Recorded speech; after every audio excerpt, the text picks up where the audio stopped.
Buenas tardes, bienvenidos otra vez a un nuevo encuentro de charlas sobre arte. Vamos a dar hoy paso al último encuentro de esta serie que tratamos de llamar un poquitito sobre la representación del cuerpo de la mujer en el arte argentino, tomando desde 1853 con el nacimiento de la República Argentina hasta la década del 60, donde aparecen todas unas nuevas formas de pensar el arte que requerirían otro tratamiento para seguir con esta problemática.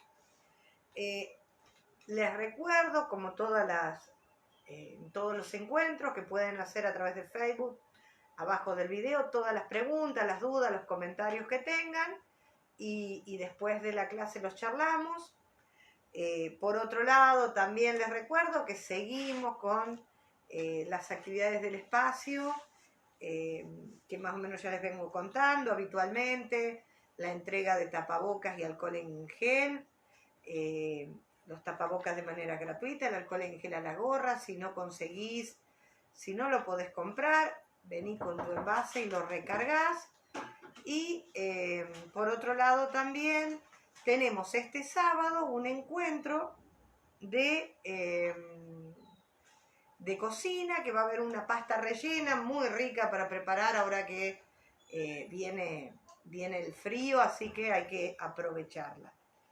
Este es el último encuentro de esta temática. Vamos a tener un encuentro más el jueves próximo, que vamos a hablar de lo kitsch. Vamos a pensar el tema de lo kitsch, así que si tienen ya ideas, dudas, comentarios para hacernos llegar, desde ya pueden hacerlo a través del Facebook y vamos viendo cómo lo desarrollamos. Volviendo a lo que es en sí el tema de la representación del cuerpo de la mujer, ustedes se acuerdan, yo por ahí soy repetitiva, pero como que quiero dejar planteado estos ejes sobre los que hemos trabajado. Son categorías para pensar la representación del cuerpo de la mujer, que no se dan como exclusas, o sea, no es que comienza uno, termina el otro, es decir, hasta este momento se hizo así, hasta este momento de aquella manera, sino que son formas que van conviviendo algunas, otras se van sucediendo, pero que nos permiten hacer un registro amplio de las formas de representar. Para plantearnos, o sea, en esta última parte del recorrido estaríamos, ¿se acuerdan? En el periodo que más o menos veníamos trabajando, lo que era el 1930, hasta el 60. Vamos a tomar básicamente dos autores, uno es Spilimbergo y el otro es Berni, y vamos a retomar un poquito algo de Facio Becker, que es el grabador que trabajamos la semana pasada. Pero para pensar este periodo, lo primero que vamos a pensar es qué pasó en el mundo y qué nos pasó como Argentina, o sea, porque Argentina, a partir de la implementación del modelo agroexportador, si bien ya desde el desarrollo de la modernidad y el siglo XV tenía estrecha vinculación con lo que sucedía a nivel mundial, lo que sucedía acá, había una relación. A partir de entrar en el modelo agroexportador, es decir, a partir de pasar a formar parte como productores de materia prima de un mercado mundial, la dependencia se hizo mucho más aguda, mucho más marcada. Entonces lo que pasaba a nivel mundial repercutía acá, y bueno, acá los artistas lo transformaban o no, pero tienen una estrecha relación con lo que viene sucediendo. El siglo XX, el inicio del siglo XX, estuvo marcado por un acontecimiento que fue muy fuerte, que fue la Primera Guerra Mundial. Bueno, en ese momento, si nos ponemos a pensar, para ellos no era la Primera Guerra Mundial porque no sabían que iba a venir otra, así que era conocida como la Gran Guerra. Y esa guerra, a diferencia de todas las guerras anteriores, había involucrado un número muy grande de países y había tenido una violencia y una duración muy larga. O sea, no era la primera vez que había guerras violentas y no era la primera vez que había habido guerras largas. El problema acá es que se trató de una guerra que juntó las dos cosas a través de una forma de lucha muy particular que fue la lucha de trincheras. Bueno, me estoy yendo un poco, ustedes saben que a mí me gusta mucho hablar y cuando me engancho con estos temas, a veces tengo que volver al eje. Bueno, el tema es que esta guerra terrible había provocado algo muy particular que Walter Benjamin denomina la pérdida de la experiencia. Pero no de las experiencias individuales, que sí se pierden, sino de la experiencia como una construcción colectiva. O sea, había como la guerra había sido tan traumática que había roto esas cadenas de comunicación. Y en esa ruptura, en esa imposibilidad de narrar lo que había sucedido, el caos terriblemente de la realidad, en todas las actividades humanas, pero bueno, nosotros nos estamos centrando en el arte, se había dado como una reacción a las características artísticas de las vanguardias. No nos olvidemos que una de las vanguardias, que era el futurismo, es más, había sido como defensora de la idea de la guerra como motor de construcción y de transformación. Es decir, que de pronto las vanguardias eran casi hasta vistas como responsables de lo que había sucedido. O sea, esa fe ciega en la idea del cambio y del progreso. Y como siempre sucede en los tiempos de crisis, de inestabilidad, donde el mundo se ve sumamente confuso, la gente trata de asirse de las cosas estables o organizadas. Y esas cosas estables o organizadas tienen que ver con el orden y con los clasicismos. Entonces vamos a ver que a partir de la década del 20 y de la década del 30 hay lo que se llama por ahí un retorno al orden, una vuelta al orden, que es abandonar las búsquedas más radicales de los modernismos y las vanguardias y una vuelta a la representación, es decir, a buscar lo figurativo. Por otro lado, nosotros nos vamos a encontrar con que eso repercute, sobre todo también teniendo en cuenta que a principios de los años 29, 30 y a principios de la década del 30 se da la crisis del 30, que es una crisis económica que se extiende a casi todo el mundo, a excepción de la Unión Soviética. Todos los otros países sufren la influencia de esta crisis y eso causa también una gran inestabilidad. O sea que son años sumamente difíciles y la respuesta a los años difíciles, a las situaciones difíciles, suele ser el clasicismo siempre, como les decía. ¿Qué pasa con la representación del cuerpo de la mujer? Bueno, la representación del cuerpo de la mujer va a estar en tensión entre esta necesidad o tendencia a lo clásico y esta violencia y esta inestabilidad en la que el hombre se cierne y se mueve en este momento, el hombre y la mujer, por supuesto, perdón por la... Entonces, un tema que surge con fuerza a partir de los años 30 en la pintura, pero ya desde antes en otras manifestaciones artísticas, va a ser el de la prostitución. La prostitución es legal en la Argentina desde el año 1875, ¿sí?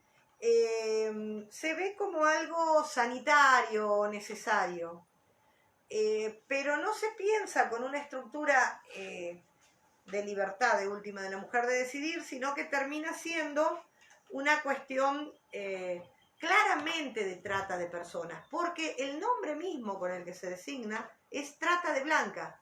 La trata de blanca se diferencia de la trata de negros, de la esclavitud de los africanos, para referirse a la situación de estas mujeres, en su mayoría europeas, blancas, que eran traídas para el servicio sexual, generalmente engañadas y obligadas a hacerlo. Entonces, esta situación yo les decía que había una legalización. Esa legalización no incluía directamente el proxenetismo, pero el proxenetismo era aceptado como algo casi normal dentro de la situación. La reglamentación de los prostíbulos determinaba zonas exclusivas donde podía haber prostíbulos. Y por otro lado también mostraba hasta qué punto la hipocresía y la violencia de una sociedad terriblemente patriarcal. ¿Por qué? Porque, por ejemplo, la reglamentación de los prostíbulos prohibía la prostitución en mujeres menores de 18 años. A partir de los 18 años lo podían hacer libremente. Pero había una excepción, una violenta excepción a esa situación, que es el caso de que la mujer hubiese sido iniciada sexualmente a temprana edad. En ese caso no había problema con que ejerza la prostitución con anterior a los 18 años.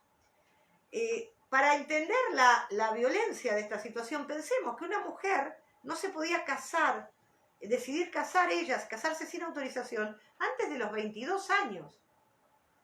Mientras que si había tenido relaciones sexuales a los 13, estaba legalmente en condiciones de ejercer la prostitución. Por eso digo que es terriblemente violenta la situación. Y vuelvo a repetir, si bien no había una referencia explícita a la figura del proxeneta, el proxeneta existía y era aceptado, y después vamos a ver también como que hay toda una situación de entramado muy complejo con la policía y las autoridades, tanto políticas como judiciales. En estos tiempos son tiempos de inmigración. Si ustedes recuerdan, nos encontrábamos con un avance importante de inmigrantes europeos en estas tierras. Y ahí vamos a ver una diferencia entre los proxenetas nacionales, que en general eran de poca monta, tenían pocas mujeres y trabajaban de manera individual, con los proxenetas europeos que llegaron y trataron de pensar la prostitución como una gran empresa transnacional. Y se van a dar dos grandes sociedades que van a tener una gran expansión y que van a ser marcadas, o sea, se movían en ese límite entre lo legal y lo ilegal, y aparte con fuertes relaciones con las estructuras de poder. Entonces era muy difícil evitar su desarrollo. Las dos instituciones, una es la Milieu, que era de origen francesa. Sobre la Milieu no hay grandes estudios, es todavía un tema para desarrollar, y la otra, que es mucho más conocida, que es la Suimigdal, que era de judíos polacos. La Suimigdal es más conocida, ¿por qué? Primero porque tuvo una extensión enorme en todo el país, o sea, en Córdoba, en Rosario. Ellos traían mujeres con la promesa de matrimonio. Tenían las mujeres judías polacas tenían una idea muy estricta, una formación muy estricta en lo cual es a la obediencia al matrimonio. Entonces, al casarse se encontraban en una situación muy compleja y eso las llevaba a mantener esa situación de sumisión toda su vida. ¿Cómo llegamos a los años 30? Bueno, justamente hay una mujer, Raquel Lieberman. Raquel Lieberman llega a estas tierras engañada, trabaja en la prostitución durante casi 10 años con muchísimo esfuerzo, logra tener ahorros, quería emanciparse, no podía porque no le daban la libertad de salirse del negocio. Entonces, con ayuda de un cliente con el que había establecido una relación más afectiva, o sea, de amabilidad, este cliente envía al hermano con el dinero de ella a que la compre a la Suimigdal para que trabajara en un supuesto prostíbulo que este hombre tenía en Córdoba. Entonces la Suimigdal le da la posibilidad de llevarse a Raquel. Ella en realidad logra comprar su libertad y pone un negocio de antigüedades. Vive libremente. ¿Qué pasa? La gente de la Suimigdal se entera de esta situación, comienza a ejercer una situación de acoso, de amenazas, y termina volviendo a ser estafada y metida dentro del sistema otra vez. Le roban todos sus ahorros y ella va y hace la denuncia, con suerte porque consigue que la escuchen. Ahí se enteran después que había más de 150 denuncias cajoneadas sobre la actividad de la Soy Migdal. Todo esto pasa sobre fines de los años 20, principios de los años 30. Toma notoriedad, sale en los medios y el tema de la prostitución entonces tiene toda una discusión muy fuerte en la sociedad, que antes casi no existía esta discusión, si bien el Partido Socialista venía teniendo planteos abolicionistas,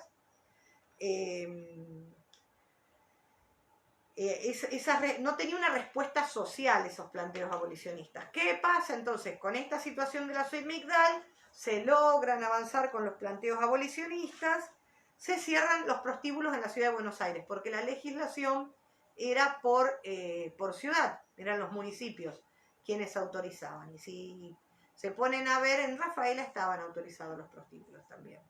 Desconozco acá en Susana. En esa época. ¿Qué pasa? Comienza a haber problemas clásicos de límite con ciudades vecinas que sí permitían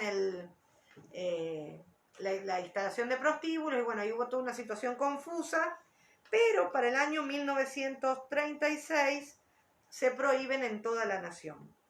Cuando se cierran los prostíbulos en Buenos Aires, no es que se solucionó el problema de la prostitución. En realidad se cambió de estas instituciones que eran de carácter mafiosos a mafias más institucionalizadas y más organizadas que se mueven en la clandestinidad, pero también hubo mujeres que optaron por el trabajo por su cuenta como prostitutas. La falta de controles sanitarios, porque la existencia de prostíbulos establecía toda una serie de normas sanitarias, hizo que hubiera un terrible auge de las enfermedades de transmisión sexual en general y fundamentalmente de la sífilis. Recuerden que estamos hablando de la década del 30, la sífilis era una enfermedad mortal. Recién a partir de 1945, 47, no recuerdo el año exactamente, con el desarrollo de la penicilina, la sífilis deja de ser una enfermedad mortal. O sea que, en realidad, la prohibición de la prostitución no solucionó ningún problema y trajo problemas mayores. Como respuesta a esto, bueno, les decía que varios a mediados del 30 se prohíbe en todo el país la prostitución, y por otro lado se establece la obligatoriedad de los certificados prenupciales, que estuvieron vigentes hasta 2 o 3 años atrás. Es decir, que al momento del matrimonio todas las personas debían hacerse un examen en el hospital, en una institución pública, corroborando que no tuvieran enfermedades de transmisión sexual.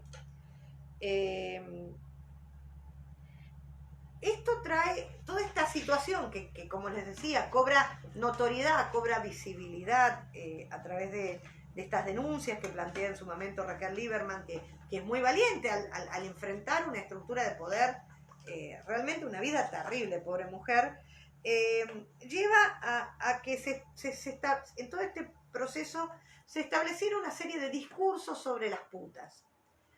Esos discursos que aparecen en la literatura, en el tango, tienen siempre una vuelta como idealizadora. Por ahí vamos a ver, hablan de la costurerita que dio el mal paso, hablan de la chica del interior que llega y es como deslumbrada por las luces de la ciudad. Tenemos en el tango que nos hablan de que, bueno, ya te está pagando el otro, o sea, esta copa de champán que la pague el otro y la tomamos juntos. O sea, aparecen de manera reiterada ese tipo de expresiones, porque hay en esta época una tensión muy fuerte entre las ideas de la moral y la virtud. Es decir, se contrapone la idea de la mujer virtuosa a la idea de la obrera o de la prostituta, en realidad, que casi se ponen al mismo nivel como la imagen de la degradación. O sea, se construye un imaginario social que tiende a configurar la idea de un cuerpo disciplinado de mujer. Y va a ser en este periodo donde se construye una idea que a veces nosotros creemos que es como eterna, que es la idea de la familia tipo. Es decir, se construye en esta época, se reconfiguran los roles para pensar en una familia nuclear, madre, padre y 2 o 3 hijos. Ese modelo no es un modelo que fuera natural, al contrario, en esta zona, en este país, las familias eran mucho más amplias, formadas por varias generaciones que convivían en casas muy grandes, y de pronto se va haciendo toda una reconfiguración de los roles, una estructuración para encajar a esa familia tipo dentro de una casa tipo con costumbres tipo que no eran sus costumbres reales. Y surgen, por ejemplo, toda una serie de literatura destinada a la mujer que tiene un claro carácter educativo. Uno de los libros que seguramente yo les voy a nombrar y la mayoría de ustedes conocen es el libro de cocina de Doña Petrona. Doña Petrona enseñaba a cocinar para una mujer que tenía cocina a gas. Una cocina como la que tenemos nosotros. Que eso era algo que antes no existía. Y que eso era algo que entraba en una cocina mucho más pequeña que la cocina que requería, por ejemplo, una cocina a leña. ¿Por qué ahora hay cocinas a gas en esta época? Porque se dio un proceso de avance de la electricidad. Entonces, nosotros teníamos una estructura, por ejemplo, de iluminación de las calles y todo, que se manejaban con el uso del gas. Las empresas de gas reconvirtieron sus actividades para brindar el servicio en las cocinas, después en calefones, toda una serie de elementos de confort que son muy importantes. Otro gran artefacto que va a entrar un poquito después, pero que va a tener gran importancia, es la heladera. Piensen en lo raro que es pensar el mundo sin esas cosas. Bueno, para convencer a la mujer de que tenía que vivir en ese lugar chiquitito y cocinar de esa manera, entonces se desarrollan toda una serie de dispositivos de control de los cuerpos. En el libro de Doña Petrona no únicamente hay recetas de cocina, sino que hay cómo se debe servir la mesa, cómo se debe guardar las cosas, cómo organizar las compras. Y hay una gran cantidad de libros que van a estar hasta la década del 50 destinados a la economía doméstica, a que la mujer tome un rol que es el de manejar la estructura total de la economía doméstica. Hay un libro maravilloso que tiene un montón de tips muy interesantes que se llama 365 días sin servicio doméstico. O sea, una mujer moderna, ya es un poquito más adelante, que se tiene que pensar sin empleada doméstica, es decir, haciendo todo ella. Todo eso de los que yo le estoy hablando es una construcción social. Esa idea de la mujer virtuosa, ama de casa, que estaba en su hogar, tiene que ver con una construcción social. Y se diferencia de lo anterior. Bueno, no me quiero seguir yendo porque este tema da para hablar muchísimo, porque el disciplinamiento que se tuvo en ese periodo sobre la mujer fue muy, muy grande. O sea, siempre la mujer ha tenido que enfrentar el control del hombre en los últimos siglos de la historia. Pero en ese momento de lucha previa, ustedes se acuerdan que hablábamos desde fines del siglo XIX hasta las primeras décadas del siglo XX, una mujer que salía a luchar por sus derechos, y es más, hablábamos de una mujer trabajadora que tenía un lugar en el trabajo, que lo peleaba, que no era el mismo que el hombre, pero que existía. Ahora hay como esta vuelta al orden que hay en la pintura, también hay una vuelta al orden en un montón de otras cosas. Por eso yo le decía que tenemos que entender que los procesos se dan siempre en distintos registros. O sea, no es, en la pintura vuelve al orden, en la música se va por otro lado. O sea, siempre hay hilos que conducen, que vemos que tienen, que nos llevan a entender esto. Bueno, ¿cómo llegamos? Esta mujer, entonces, controlada, esta mujer que tiene una carga de virtud arriba, es representada de una manera distinta a la mujer que habíamos visto representada hasta ahora. Y vamos a analizar la pintura de dos grandes pintores argentinos, como es Spilimbergo y como es Berni. Spilimbergo y Berni son dos pintores que pertenecen al grupo de París. En el grupo de París también van a estar Butler, Badi, Bigatti, Basebaldúa y una mujer, Raquel Forner. Raquel Forner, es interesante ver que cuando representa a la mujer la va a representar en una línea muy similar a la que la van a representar los pintores masculinos. Es decir, a lo mejor con un carácter más heroico, pero las características de mentalidad, de dureza, van a estar presentes con la misma fuerza. Spilimbergo,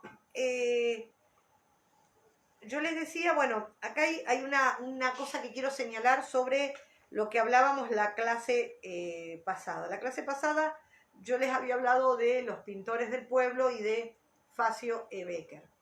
Y también le había hablado de que en la pintura argentina, o en el arte argentino, en realidad no es pintura únicamente, hay como distintas vertientes que tienen distintas miradas.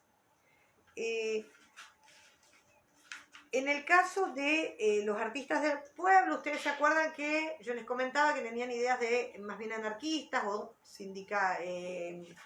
anarquistas sindicalistas después, y vamos a ver que Facio Becker más adelante se acerca a algunas ideas socialistas. Pero ellos pensaban el arte como una forma de hacer política. Mientras que los pintores del grupo de París, estos pintores que aparte tenían otra formación, de entrada se llaman pintores del grupo de París, pues todos estos pintores habían estado en París más o menos juntos y habían llegado a la Argentina a principios fines de la década del 20, principios de la década del 30, con todas estas ideas de restauración del orden que veníamos charlando. Estos artistas también tienen una posición política bastante clara que va a estar cerca del socialismo o del comunismo, según cada uno. El caso de Berni es sumamente interesante, pero ellos hacen una división entre lo que es la política y el arte. Si bien el arte tiene un carácter de denuncia o de posición, va a seguir siendo un objeto institucional. Entonces vamos a ver que van a pintar óleos, van a seguir pintando óleos, y si bien ambos hacen algunos intentos de muralismo, tanto Spilimbergo como Berni, no va a ser un área que se desarrolle en profundidad. Van a hacer pintura al óleo, van a exponer por canales más o menos oficiales, y cuando hagan grabado, van a elegir el grabado como una elección estética. Y esto es muy importante.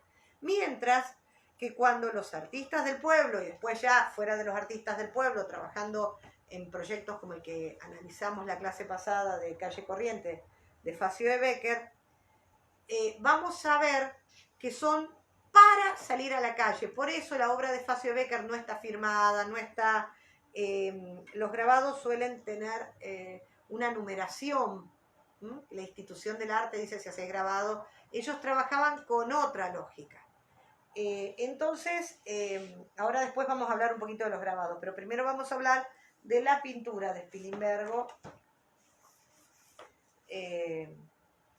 para que ustedes entiendan de qué estoy hablando cuando hablo de esta monumentalidad en las mujeres. O sea, es una mujer de pueblo, es una mujer que está pensando, que está angustiada tal vez, pero con una clara concepción monumentalista. No hay, o sea, se busca la estructura interna de la imagen y termina eso buscándose formas puras, no se preocupa por la humanización en la representación. Es una pintura muy racional, muy reflexiva y muy relacionada con esta vuelta al orden del que yo les hablaba. Si ustedes miran la pintura de este autor, van a ver que esta situación se repite. Estas mujeres que, fíjense en que acá hay una clara diferencia de clase entre esta mujer, que se llama Figura, él le ponía figuras a casi todas, o sea, otra figura de 1932, con esta. La diferencia de clase es evidente, pero la psicología de la persona está totalmente ausente. Las miradas en los ojos grandes, la mirada un tanto perdida, desubicada del mundo, eso se va a repetir muchísimo en la obra de Spilimbergo. Acá tenemos otro más. Buscamos la estructura. La estructura del cuerpo, la estructura de la imagen, pero no el interior o lo que es lo que entra dentro del cuerpo. Y en contraposición a este tema de estas mujeres virtuosas, vamos a encontrar a Emma. Con Emma, Spilimbergo sale de esa representación y va a una representación muy distinta, mucho más íntima, mucho más personal, mucho más expresiva, mucho más cercana al expresionismo alemán, tal vez, que estas imágenes que justamente son todo lo contrario. Y acá hay un texto de Facio de Becker que yo tenía mucho interés en leerle. Yo les había dicho de la clase pasada, les habían compartido un texto, una serie de textos, un libro de textos de Facio Becker sobre el arte que son muy interesantes. Yo les voy a hacer esta referencia a lo que él habla del arrabal, que me parece que es importante también si pensamos que en esta época Borges nos escribe sobre el compadrito, hay como mucha figura del tango idealizada, mucha imagen esa un tanto lacrimógena por ahí de los tangueros, y él dice, cierta literatura ha hecho del arrabal un lugar común y poético. No hay tango, ni canción, ni sainete que no lo invoque y lo reproduzca para elogiar sus costumbres o sus virtudes. Toda la inmundicia moral y material que el arrabal vomita por obra y gracia de una caterva de poetastros y musicantes inconsistentes, se convirtió en una suerte de caramelo melancólico con el cual mata su aburrimiento la gente del centro. O sea, Facio Becker lo que nos dice es que tengamos cuidado con esa visión un tanto melosa de el arrabal. O sea, de ese artista del centro que visita el arrabal como pasatiempo y después vuelve a su situación del centro. Recordemos que Facio Becker, que era un tipo que venía de la clase media, había optado por ir a vivir en los barrios, en barrios más pobres y relacionarse directamente con con la gente que allí vivía. Entonces la relación que él tenía con eso era más de piel, más de cuerpo, no era una relación idealizada por el tiempo. Les decía de Spilimbergo, hay una obra que estuvo oculta mucho tiempo, en realidad antes de 1999, estas obras se habían expuesto 2 veces. Se expuso una vez en Francia, ahí hay una nota, no hay demasiada idea de lo que pasó, y se expuso en Tucumán, donde fue prohibida y levantada la exposición ante fuertes críticas, y se llama La breve historia de Emma. ¿Quién es Emma? Emma es un personaje bastante estereotipado que crea Spilimbergo para hablarnos de esta situación de prostitución, y arma una estructura en esta breve historia, son 30 y algún grabados. Les decía, ¿se acuerdan que el grabado Facio lo tomaba como un carácter revolucionario? Podía hacer muchas copias y salirlas a repartir al pueblo, las exhibía en su camión, las colgaban a las salidas de las fábricas. Spilimbergo elige para Emma una técnica que es la monocopia, es decir, una técnica de grabado que permite una sola copia. Después iba a reproducirlo, supongo, en su idea, de una manera, de alguna otra manera. O sea, es un trabajo que es el uso del grabado acá es una simple decisión estética. Entonces, ¿se acuerdan que habíamos visto de Facio de Becker? Este es Calle Corrientes, donde la prostituta está representada casi como un objeto de exhibición. Es una figura descarnada. Facio de Becker describe no salva, en ningún momento intenta salvar, no hace un relato de lo que ve. Él es un observador, ¿se acuerdan que hablábamos de que crea esas pequeñas imágenes como los aguafuertes de Arles que pintan el mundo que él ve? En cambio, Spilimbergo arma de Emma una historia que tiene un inicio, un nudo y un desenlace triste porque Emma se suicida a los 30 y pico de años, pero él arma toda la historia, ¿no es cierto? Entonces nos presenta a una Emma niña, Emma de clase obrera. Yo lo que les digo, ustedes piensen que es muy difícil a lo mejor mostrar estas imágenes así, les recomiendo que traten, hay un catálogo de una exposición que hizo OSDE que es muy bueno y que tiene todas las imágenes para que ustedes puedan verlas con claridad. Esta niña buena a la que carga de algunos atributos, ustedes van a ver que tiene el moño y el collar de perlas, la vamos a ver en los primeros grabados haciendo cuestiones comunes de una niña, va a la escuela, ella va al carnaval, me parece que comienza a desarrollar algún trabajo como un trabajo de planchadora, así un trabajo en tareas domésticas, de poca calificación. Entra, después sube un auto, entra a un burdel, llega a un burdel engañada. En el burdel vamos a verla en distintas situaciones muy humillantes y vamos a ir viendo cómo ella va perdiendo esos atributos, el moño, el collar, y se va convirtiendo en una persona totalmente agobiada por su tarea. La vamos a ver en poses, en este caso no son las imágenes que tengo acá, totalmente como hasta descoyunturada, como con poses que no son posibles.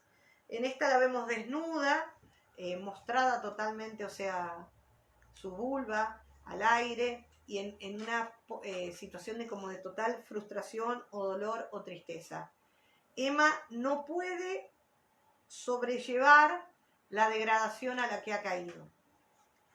Y Spilimbergo nos muestra al final, termina, ¿se acuerdan? Esta era la Emma casi niña,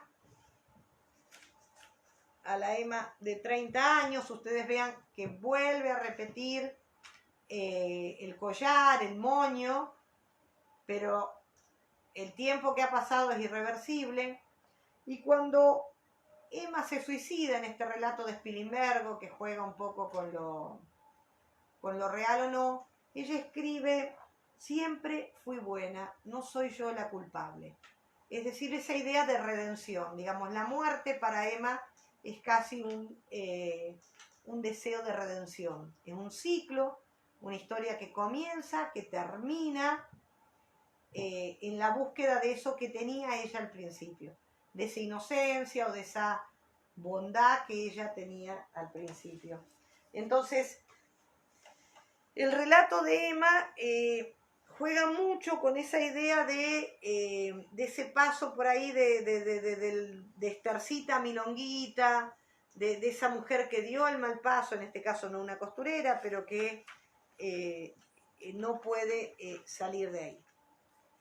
Estas representaciones, tanto la de Becker como la de Spilimbergo, son de los años 30, ¿sí? Son de cuando el tema de la prostitución había sido puesto en el debate público a través de esto que yo les comentaba, que era el llevar a juicio a lo que era la Sui Migdal, a esta institución enorme de prostitución que había abarcado casi a todo el país y que tenía fuertes lazos con el poder policial, con el poder judicial y con el poder político. Entonces este tema era un tema en discusión.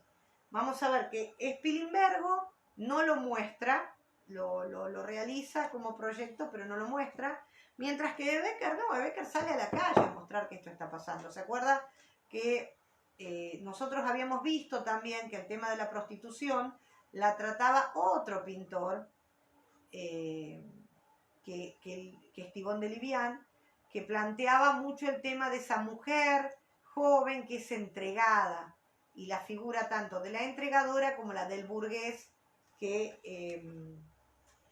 es el que hace objeto o convierte a esa mujer en objeto, perdón, que hace uso o convierte a esa mujer en objeto. Thibon de Livian pintaba esta situación y la exponía en el museo. Facio grababa estas imágenes para ser expuestas en el público, para que la gente tomara conciencia de que esto pasaba. Spilimbergo lo hace como una necesidad personal, pero no lo expone hacia afuera, no lo muestra, ¿sí? Bueno, Berni en los años 30 va a pintar mujeres virtuosas muy, muy parecidas a las mujeres que pinta Spilimbergo, de quien era amigo aparte. Entonces vamos a tener Pastoral o Lili. Otra vez mujeres melancólicas, con mirada perdida, con fondos indeterminados, ¿sí? Este realismo extraño. Berni tiene una militancia política comunista expresa, y tiene una gran cantidad de desarrollo teórico sobre lo que hace. Es decir, no es una persona que no tenga reflexión, pero él diferencia, él pinta. Vean que acá en este caso no son mujeres, son hombres, pero la forma de representación es bastante similar. Esa preocupación por la estructura, por la fortaleza de la imagen, que hace que una situación, que esta es de desocupados, estamos hablando de la crisis del 30, perdón, acá sí hay una mujer que teniendo un niño, que esa situación como la muestra, pero al dotar a las figuras, a mí me parece de esta monumentalidad también, de alguna manera, para mí, pierde fuerza expresiva, ¿no? Me parece que cuando Berni se suelta después de toda esa carga de representar la realidad, logra cosas muchísimo más interesantes y muchísimo más fuertes. Y después, pero más adelante, ya sobre los años 60, él va a desarrollar un personaje que es Ramona. Ramona, a diferencia de Emma, no tiene una historia cerrada o lineal. Ramona tiene una historia que es mucho más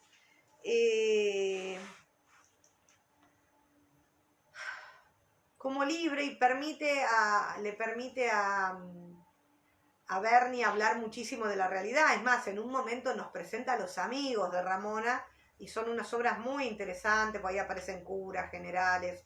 O sea, el planteo va por otro lado. Ramona nunca es Ramona, sino que es metáfora. Ramona se inicia, se desarrolla, crece, se casa, como que Ramona evoluciona, Ramona cambia. A diferencia de Juanito Laguna, porque Juanito Laguna es hombre y es acción. A Juanito Laguna no lo vamos a ver crecer, lo vamos a ver siempre haciendo algo. Juanito Laguna es el otro personaje de Berni, que es un personaje maravilloso, y que por ahí lo hemos visto muchísimo más, porque por suerte la provincia en los últimos años ha exaltado la figura y lo ha usado como un personaje para acercarlo a los chicos. Es más, hay muchísimos cuadros de Juanito que están en las muestras itinerantes, que permiten que los chicos jueguen con la obra. Entonces ahí hay una diferencia también en cómo pensar el hombre y la mujer.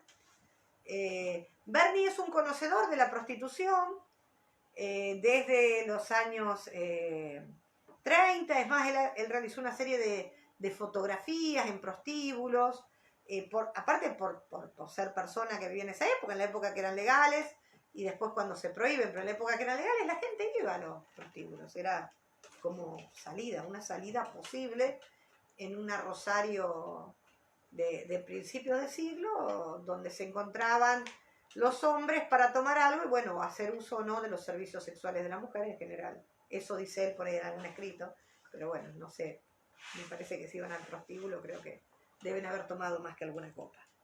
Entonces, Ramona tiene una historia, les decía. Ramona, en este caso es Ramona Espera, y la vemos parada en una esquina, como la prostituta clásica de calle. Después tenemos que Ramona va a ver a la divina, y ya esta Ramona que va a ver a la divina se parece más bien a una bailarina o una figura de cabaret. Tenemos por acá a una Ramona. Bueno, acá tenemos la técnica, o sea, yo les decía también, en muchos de los trabajos, acá abajo, disculpen que es muy pequeña la imagen, Berni trabaja con silo collage, o sea, collage de grabados en madera con agregados, materiales agregados con los que llega a lograr un gran espesor en el papel. Bueno, usa el grabado, pero no por la capacidad de reproducción, sino por la posibilidad o el deseo estético. Acá tenemos una Ramona que se casa.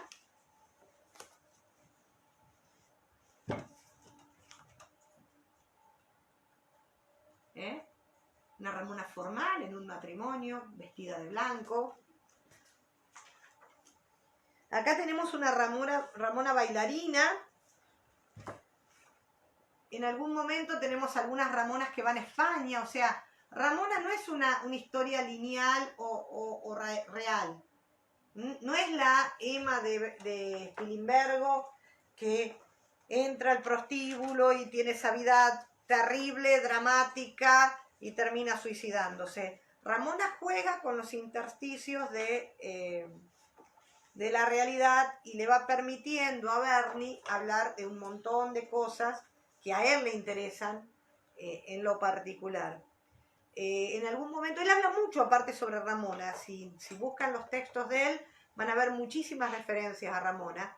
Cuando la presenta él dice que es una mezcla de Comparsita, Milonguita y Marilyn Monroe, o sea, ya no es la figura dramática de que nos presenta Spilimbergo, ni esa imagen de una sociedad que no se hace cargo, de que transforma todo en mercancía, que nos presenta Becker. Ramón es más, conoce momentos felices, decíamos, se casa, baile, y vuelvo a repetir, Ramona tiene amigos con poder, entonces vamos a ver el general, el cura, que aparecen dentro de sus relaciones. Vuelvo al tema, Ramón en todo momento es metáfora. No sé si a Berni realmente le haya interesado puntualmente la imagen de la mujer o plantear algo sobre la realidad de la mujer, sino es una metáfora de la sociedad en la que vive. Y bueno, con esta obra de Ramona, que es sumamente interesante, la obra de Berni es sumamente interesante. Esta es nada más que una de las múltiples facetas que él tiene. Vamos a dar por terminado este recorrido por la representación de la imagen de la mujer en el arte argentino. Este recorrido nos ha permitido ver que más allá de las distintas categorías con las que podemos pensar a la mujer, lamentablemente en toda la historia ese carácter objetual del cuerpo de la mujer aparece y tiene mucha fuerza.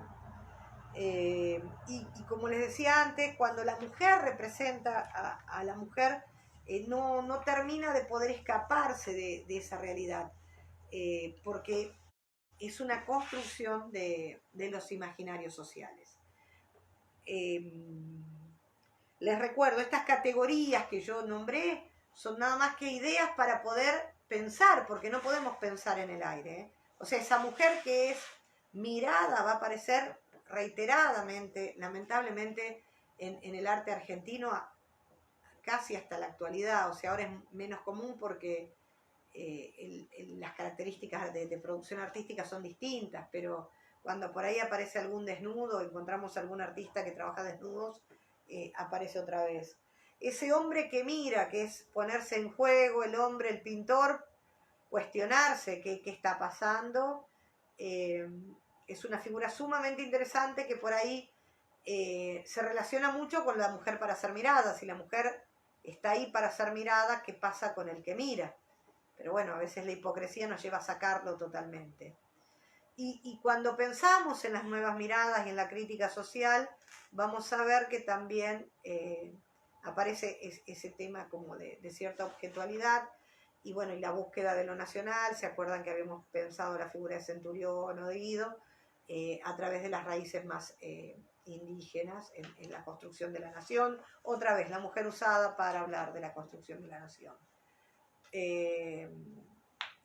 Por ahí me parece que es interesante que tengamos esto presente y recuerden que toda manera de ver que tenemos el mundo tiene que ver con nuestra época y con un montón de factores que nos llevan a construir esas miradas. Bueno, no sé si hay alguna... Mucha gente que te estuvo mandando saludos. Ramón te mandó saludos. Oh, gracias. Uy, Ramón, un beso grande, te extraño. Que te felicita por brindar tu tiempo para dar estas charlas. La verdad es un tema muy interesante. Acá el Sangré, que siempre tira así como alguna puntita, sí, y después habría que ver qué vamos a hacer con él, tiró el tema de que cuando, bueno, lo de los prostíbulos, esta situación de que no, de que cuando que se prohibieron pero se sigue yendo. Claro. Y ahí empezamos como a tirar la posta, a lo mejor te querés hacer cargo o no, de pensar la historia de la prostitución en la Argentina como un eje interesante a trabajar. Es sumamente interesante, porque como decía, en realidad prohíben los prostíbulos y tienen el problema de la sífilis como un auge terrible, o sea que también a veces... y todo el tema de la prostitución tiene múltiples miradas. Yo...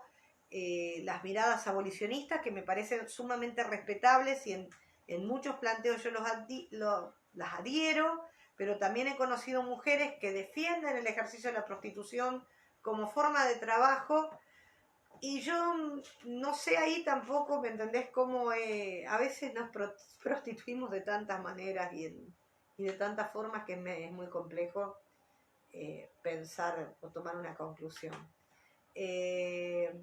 Bueno, este tema cierra. El jueves que viene vamos a hacer una propuesta especial, que es el análisis del kitsch.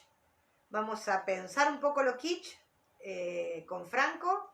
Vamos a tener una charla y vamos a presentar un video que después él había realizado ya trabajando con la universidad y para cartografías del jengibre, que es un proyectito que nosotros tenemos y que los invitamos a que se sumen. Si tienen ganas de escribir algo, de pensar ideas, de dibujar algo, que nos lo hagan llegar, sobre todo pensándonos en este contacto sin cuerpo de la cuarentena, que es sumamente complejo.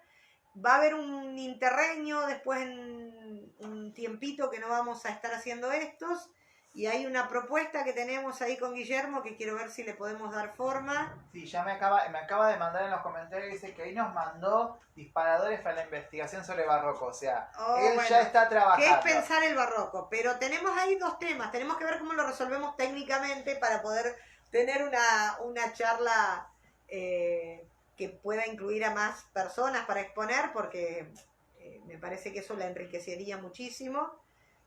Así, y el barroco a mí particularmente me encanta, creo que es sumamente interesante para pensar un montón de otras cosas después, así que estaría bueno. Y quería agradecerles a todos los que me han acompañado, los comentarios, los mensajes que me han llegado después, siempre enriquecedores, y bueno, estamos a disposición, los saludo y muchísimas gracias. súmense a las propuestas del bodegón, acuérdense el sábado, pasta rellena ahora que hace frío, y gracias.